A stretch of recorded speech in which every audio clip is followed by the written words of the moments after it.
Calendar सिर्फ तारीख नहीं बताते, कैलेंडर इतिहास भी बताते हैं। बहुजन समाज के स्वर्णिम इतिहास को समेटे हर साल की तरह दलित दस्तक 2022 में फिर से लेकर आया है बहुजन कैलेंडर। आज ही बुक करिए आप अपना बहुजन कैलेंडर।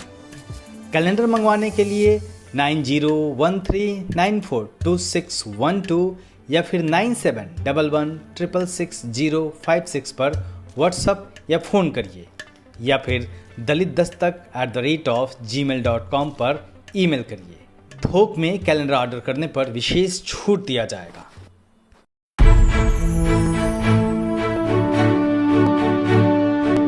जय भीम।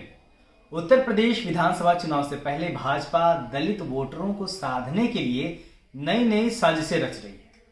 बीजेपी न सिर्फ ग्राउंड लेवल पर जाकर बल्कि सोशल मीडिया के जरिए भी दलित वोटों के ध्रुवीकरण के लिए नई नई चालें चल रही हैं।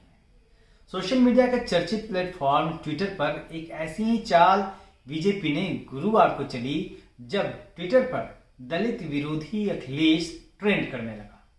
इस हैशटैग के साथ कई बीजेपी नेताओं, कार्यकर्ताओं, बीजेपी सपोर्टर्स ने ट्वीट किए और अखिलेश यादव के शासनकाल को दलित विरोधी बताया। इतना ही नहीं, इन ट्वीट्स में अखिलेश यादव द्वारा लिए गए फैसलों का जिक्र करते हुए अब और तब में कितना अंतर था इसे भी बताया गया। जबकि मुख्यमंत्री योगी आदित्यनाथ को दलित मित्र के रूप में स्थापित करने की कोशिश की गई। लेकिन क्या आपको लगता है कि बीजेपी ऐसा इसलिए कर रही है क्योंकि उसे यूपी के पूर्व सीएम अखिलेश यादव पर निशाना साधना है?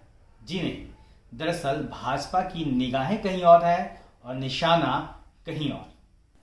उत्तर प्रदेश में जो माहौल है उसमें ऐसा होता दिख रहा है कि अगर किसी स्थिति में दलित समाज का कुछ हिस्सा बसपा को वोट नहीं करता है तो वह समाजवादी पार्टी को वोट कर सकता है। बस भाजपा यही नहीं चाहती, क्योंकि भाजपा को पता है कि अगर दलितों के वोटों का छोटा सा हिस्सा भी अगर समाजवादी पार्टी को जाता है तो सत्ता में वापसी के भाजपा के एजेंडे को झटका लग सकता है।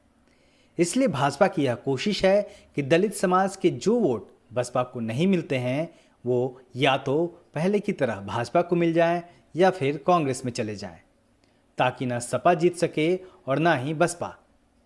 जहां तक प्रदेश में दलित समाज के वोटों का सवाल है तो यूपी में करीब 22% दलित वोटर हैं, जिसमें लगभग 14% वोट जाटुओं का है, जबकि गैर जाटो वोटर 8% हैं। इस वोट बैंक पर अब तक बसपा प्रमुख मायावती का एक छत्र राज रहा है और यह यूपी की सत्ता की बाजी को पलटने का मादा रखता है।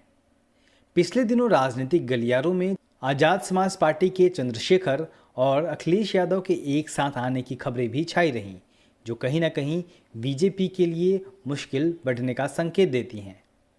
चूँकि मायावती और चंद्रशेखर आज़ाद एक ही जाति से हैं और पश्चिमी यूपी से आते हैं, तो यदि अखिलेश और आज़ाद मिल जाते हैं तो छोटा ही सही लेकिन दलितों का एक हिस्सा सपा का समर्थन कर सकता है। भाजपा इसी अंदेशे को लेकर परेशान है। इसलिए भाजपा अखिलेश यादव को दलित विरोधी बताकर दलित वोटरों को भरमाने में लगी हुई है। हालांकि भाजपा की कथनी और करनी में अंतर कई बार सामने आ चुका है। प्रयागराज में हाल ही में हुए दलित परिवार की हत्या का मामला हो या फिर सहारनपुर की बेटी का मामला, बीते सालों में दलितों पर हुए अत्याचार के खिलाफ योगी सरकार का लचर रवैया देखकर यूपी के दलित पहले ही सावधान हो चुके हैं। आप देखते रहिए दलित दस्तक और हमारे चैनल को सब्सक्राइब भी जरूर करिए। जय।